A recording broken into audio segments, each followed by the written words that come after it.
Belgium এবং Iran সেই ম্যাচটা ড্র হয়েছে 0-0, অর্থাৎ বেলজিয়াম আরও একবার তারা আপসেট বলা যায়। তাদের যে দল, অসাধারণ দল, Lukaku, De Bruyne, Thibaut Courtois গোলবারের নিচে, তাদের বিপক্ষে ইরান যারা অন্যরকম একটা চ্যালেঞ্জ নিয়ে এবারের বিশ্বকাপে এসেছিল, তাদের গোলরক্ষকও দুর্দান্ত কিছু সেভ করেছেন।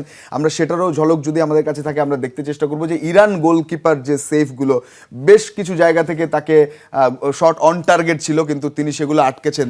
এই জায়গাটায় গোল হয়ে যেত, তার হাতে ডিফ্লেক্ট হয়ে তিনি আবারও আটকে দিয়েছেন এবং বেলজিয়াম স্ট্রাইকাররা বারবারই চেষ্টা করেছেন গোল দেওয়ার। আমরা আরও পরপর কয়েকটা ছবি দেখতে পারি যে তিনি দারুণ পারফরমেন্স করেছেন। তো ওভারঅল যে গোলকিপারদের যে পারফরমেন্স, এটা অবশ্য আমরা কর্তোয়াকে দেখছি। তো গোলরক্ষকদের যারা এলিসন বেকার, থিবো কর্তোয়া, এমানুয়েল নয়ের, তারা আছেন যেমন লেজেন্ড। এবারে যারা ভজিনিয়া, তারপর ইরানের কিপার যিনি সৌদি আরবের কিপার 9টা সেভ করেছেন, আমরা কুরাসাওয়ের কিপারকে 15টা সেভ দিয়ে রেকর্ড করতে দেখেছি। মানে আপনি একজন গোলরক্ষক কোচ, বাংলাদেশ জাতীয় দলের সঙ্গে আছেন, কিংবা আপনার এই মেধাটা বা পড়াশোনাটা অনেক, গোলরক্ষকদের বিশ্বকাপ হতে যাচ্ছে কিনা আরও একবার এটা না, প্রতিবারই গোলরক্ষক একটা বড় ভূমিকা পালন করে ওয়ার্ল্ড কাপে, যেটা আমরা গতবারও দেখেছি। কিন্তু আমার কাছে মনে হয় এইবার একটু বেশি, মানে আগে হয়তো বা 2-3-4 জন আলো কেড়েছে, এখন একটু পরিমাণটা বেশি। কারণ হচ্ছে দিনকে দিন গোলকিপারের যে কি বলবো গুরুত্বটা, সেটা কিন্তু টিম অনুধাবন করছে। এবং আপনি বলেন কোচিং যে স্ট্যান্ডার্ডটা গোলকিপার কোচদের, সেই স্ট্যান্ডার্ডের জায়গাটাও কিন্তু অনেক পরিবর্তন হয়েছে।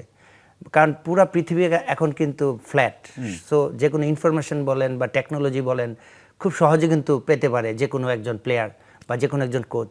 সো এই গ্লোবালাইজেশনের কারণে তারা কিন্তু ব্যাটার কোচিং পাচ্ছে, যার কারণে ব্যাটার কোচিং পাওয়ার কারণে আমরা ব্যাটার প্লেয়ার দেখতে পাচ্ছি এবং ব্যাটার গোলকিপার দেখতে পাচ্ছি, যেটা কিনা তাদের পারফরমেন্স এই ওয়ার্ল্ড কাপে খুব বেশি দেখা যাচ্ছে। এবং অনেক বেশি বয়সী কিপারদেরও দেখছি আমরা। ভজিনিয়ারও তো মানে 40 দেখলাম, কুরাসাওয়ের কিপার 37, বয়সটাও মোটামুটি খুব কম নয় যারা করছে। এই জায়গাটায় রিফ্লেক্স কি আসলে অভিজ্ঞতার উপরেই নির্ভর করে কিনা বিষয়টা? না, অভিজ্ঞতা তো অফকোর্স আছে, কিন্তু পার্সোনাল যে মেনটেনেন্সের যে বিষয়টা, আপনি দেখবেন যে অনেক প্লেয়ার 35 ইয়ার্সে কিন্তু হারিয়ে যায়, অনেকে 40 পর্যন্ত থাকে, বা অনেকে 30তেও অনেক সময় তার বেস্ট পারফরমেন্স ছাড়িয়ে যেতে পারে না।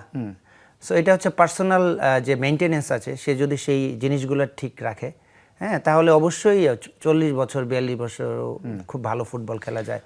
সেটা কিন্তু উদাহরণ আমরা অনেক দেখেছি, রাইট। এবং গোলরক্ষকরা অনেক ভালো করছেন, হোপফুলি আরও সামনের দিকে ভালো করবেন।